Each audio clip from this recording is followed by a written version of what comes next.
السلام علیکم دوستوں، آج ہم آپ کو قرآن مجید میں بیان کردہ ایک ایسے واقعے کے بارے میں بتائیں گے جو انسانی تاریخ میں اللہ کی قدرت اور طاقت کی ایک عظیم نشانی ہے۔ یہ واقعہ سورہ الفیل میں یوں بیان کیا گیا ہے۔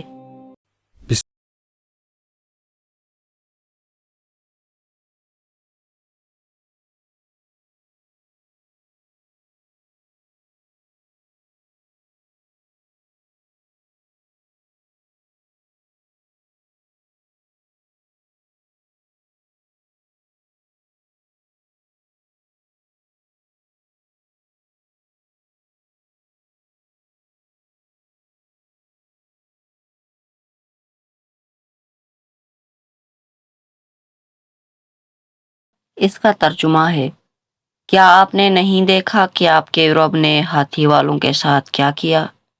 کیا اس نے ان کا مکر ناکام نہیں کر دیا اور ان پر جھنڈ کے جھنڈ پرندے بھیجے جو ان پر کنکر کی پتھریاں پھینکتے تھے، اور پھر اللہ نے ان کو کھائے ہوئے بوسے کی طرح بنا دیا۔ اس میں ہاتھی والوں کے لشکر کا ذکر کیا گیا ہے۔ تو آئیے جانتے ہیں کہ کون تھے یہ ہاتھی والے اور کیوں خانہ کعبہ پر حملہ کرنا چاہتے تھے۔ تو چلیے شروع کرتے ہیں۔ یہ واقعہ اس وقت کا ہے جب مکہ مکرمہ میں خانہ کعبہ کی عظمت کو ختم کرنے کی کوشش کی گئی۔ یمن کا گورنر ابرہہ، اس نے یمن میں ایک عظیم و شان کلیسا تعمیر کر کے یمن کے لوگوں میں یہ اعلان کر دیا کہ آئندہ کوئی حج کرنے مکہ مکرمہ نہ جائے اور اسی کلیسے کو بیت اللہ سمجھے۔ اس اعلان سے عرب کے لوگوں میں غم و غصے کی لہر دوڑ پڑی۔ ان میں سے کسی شخص نے رات کے وقت جا کر اس کلیسے میں گندگی پھیلا دی اور آگ لگا دی۔ ابرہہ کو جب یہ معلوم ہوا تو اس نے بہت بڑا لشکر تیار کر کے مکہ مکرمہ کا رخ کیا۔ راستے میں عرب کے کئی قبیلوں نے اسے روکنے کی کوشش کی، لیکن ابرہہ کے لشکر کے ہاتھوں انہیں شکست ہوئی۔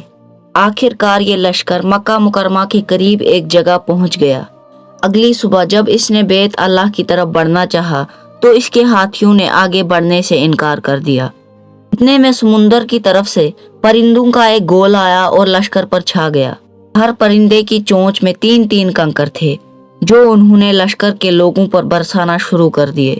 ان کنکروں نے لشکر کے لوگوں کے جسموں کو چیر کر رکھ دیا۔ یہ عذاب دیکھ کر سارے ہاتھی بھاگ کھڑے ہوئے۔ لشکر کے سپاہیوں میں سے کچھ تو وہیں پر ہلاک ہو گئے اور کچھ جو بھاگ نکلے تھے وہ راستے میں ہلاک ہو گئے۔